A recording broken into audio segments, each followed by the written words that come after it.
In the continuation of the lecture series Introduction to Statistics, today we will discuss diagrammatic and graphical representation of data. Diagrams and graphs play an important role in presentation of statistical data.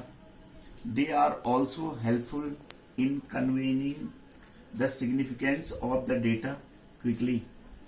Importance and utility of diagrams.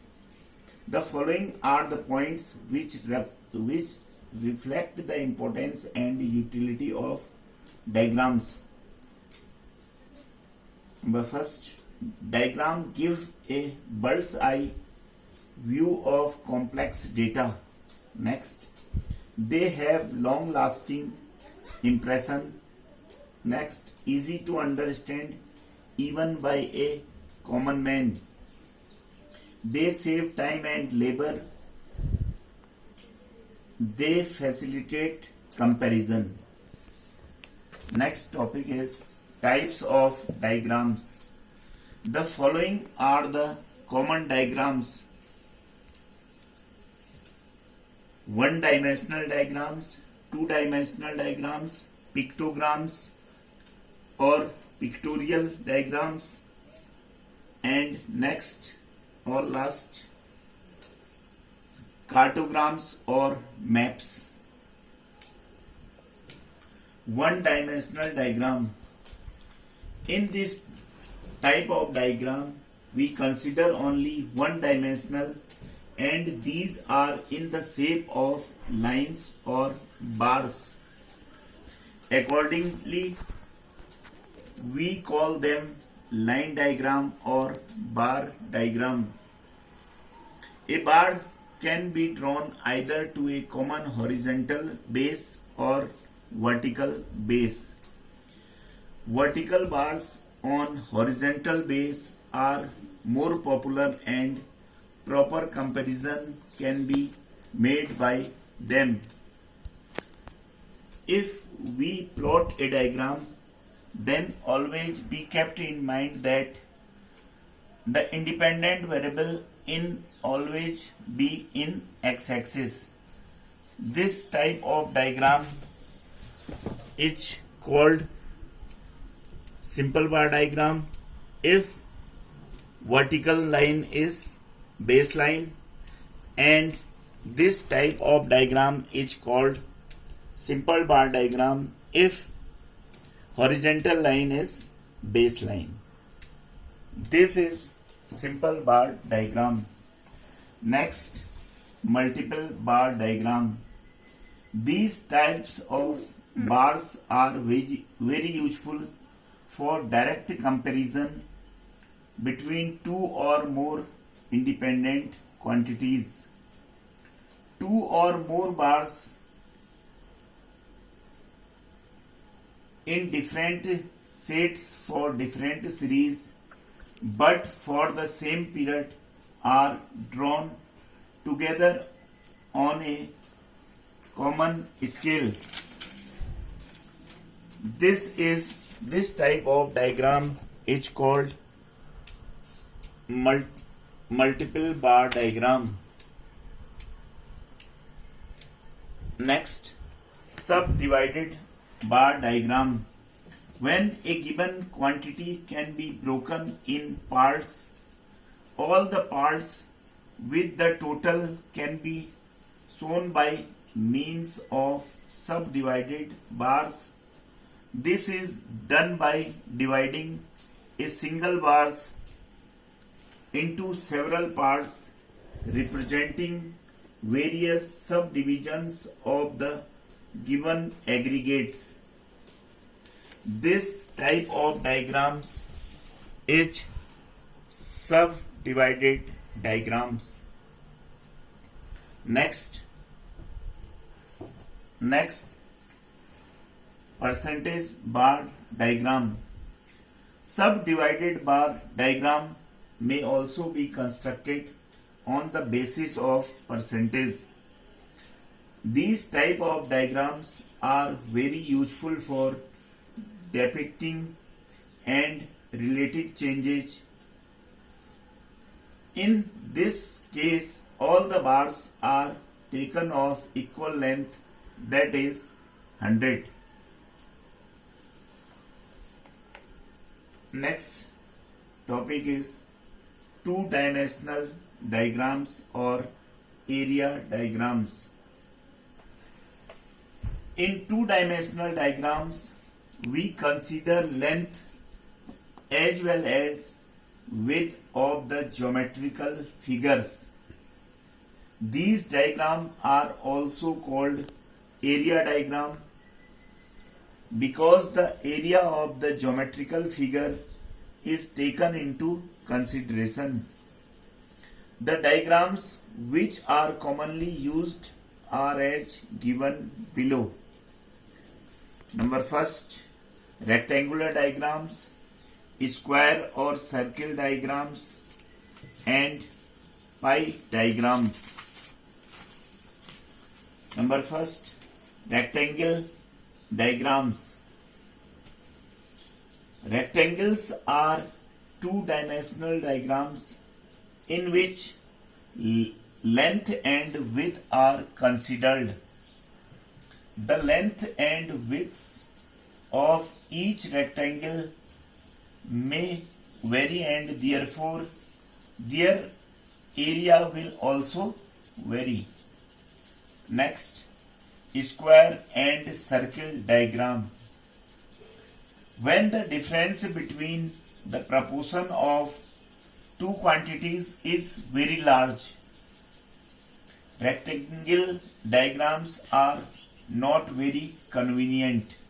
For example, if proportion of expenditure in two families is 1:16 or so, the width of the rectangles will be the ratio 1:16, which is not a convenient ratio to draw rectangle diagrams. In this type, we plot square and circle diagrams. Next, pie diagram. Pie diagram is a circular diagram which is usually used for depicting the component of a single factor. The circle is divided into different segments which are in proportion to the size of components. The sum of angles at the center of a circle equal to 360 degree.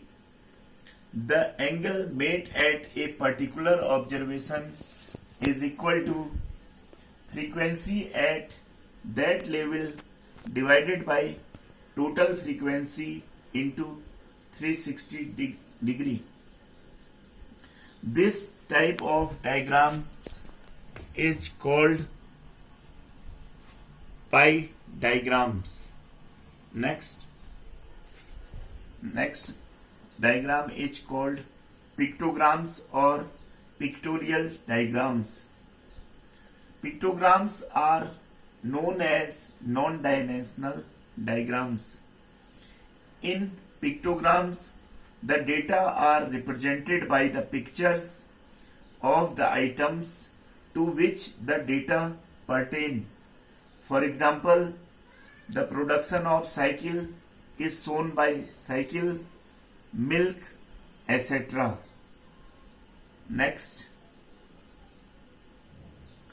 cartograms or maps. Various types of maps that are used to present statistical data on a graphical basis. We may show the variation in rainfall or population density. Next, graph of frequency distribution. Frequency distribution can be presented graphically. Such graphs give a better picture than the data when arranged in tabular form. Graphic method is involved only for continuous cases. Mainly 4 types of graphs are used in presenting a frequency distribution. Number first, histogram, next frequency polygon, next frequency curve, and last is cumulative frequency curve or Ogive curve. Number first, histogram. A histogram is simply a bar diagram which is suitable for frequency distribution with continuous classes. The width of all bars is equal to class interval and height of the bars are in proportional to the frequencies of the respective classes. In this diagram, bars touch each other, but one bar can never be overlap the other. This type of diagram is histogram. Next, frequency polygon. When the midpoints of the top of the adjacent bar of a histogram joined in order or joined by a straight line, then the graph of lines so obtained is called frequency curve. This diagram is frequency distribution या frequency polygon. This is the mid value of class interval, and if we plotted the curve by straight line, then this curve is called frequency polygon, and if this curve is plotted with the help of freehand curve, then this type of curve will be obtained. This is called frequency curve. Okay. Next and finally cumulative frequency curve or Ogive curve. It is a graph plotted for the varied values and their corresponding cumulative frequency of a frequency distribution. Its shape is just like elongated S. An Ogive curve is prepared either for more than type or less than type distribution. The Ogive for more than type and less than type distribution intersect at the median. It is also useful in finding quartiles, deciles, percentiles, etc. This type of diagram is called cumulative frequency curve or Ogive curve. This curve is less than type Ogive, and this curve is more than type Ogive. Okay, thanks for hearing me. We will discuss next day with new topic.